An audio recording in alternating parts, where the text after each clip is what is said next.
Good evening. I'm Maika Gigido and I will be performing on how to sanction or to give our patients oropharyngeal sanctioning. So, first that you're going to do is introduce yourself to the patient. Um, Explain to the patient what are you going to do and why is it necessary. Um, Wash hand and observe appropriate infection control procedure. Um, Give patients privacy, such as pulling on the curtains and closing the door, and explain to the patient how he or she can cooperate to the procedure. So, oropharyngeal is very important to give to our patients if the patient has an upper airway obstruction or there is any secretions, or even if the tongue is the one who is obstructing the client's oropharyngeal. So, first that we're going to do is put the patient in a semi-Fowler's position.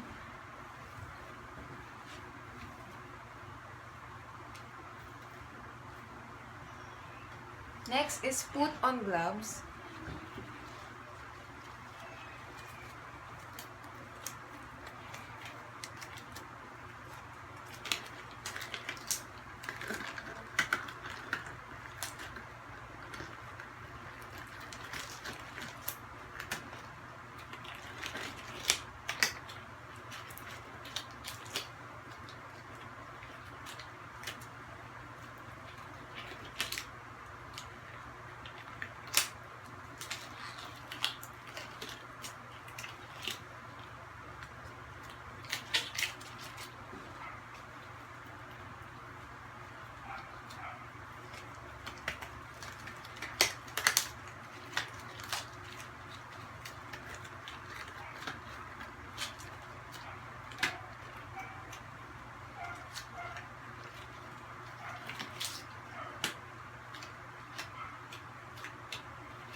After that is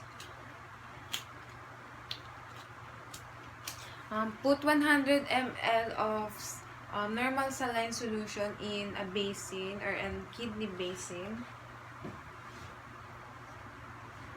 After that, next is, assuming that this is a suction tubing, you need to connect the end of the suction tubing into the suction machine.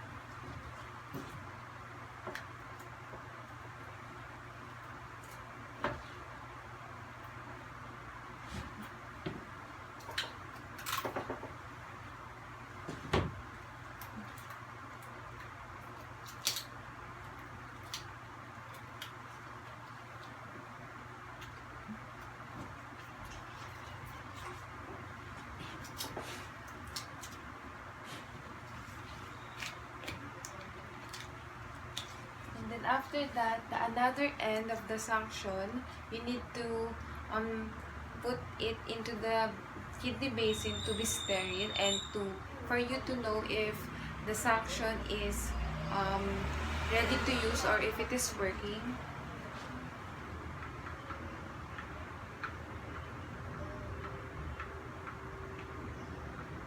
And then after that, you will insert it into our patient's mouth. So, if the patient has face mask, you need to remove the face mask and then put the face mask beside the patient. But if the patient is using nasal cannula, leave the nasal cannula there. So, first that you're going to do is insert the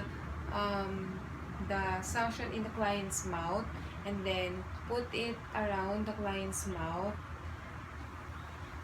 Assuming that I am inserting, and then you need to put the suction around the client's mouth, down to the throat and the pharynx. And then make sure that all the secretions, you already get all the secretions that is in the patient's mouth and pharynx. And you need to remove, or you need to withdraw the sanction if the patient is going to cough or if the patient is gagging. After that, you can clean or have the patient's oropharyngeal clean at least every 2 to 4 hours. You will just clean the patient's mouth, throat, and then the pharynx, and make sure that all the secretion that is in there, you will take all of that from it. Then after that, you need to sterile again this part by putting this into the kidney basin with normal saline solution.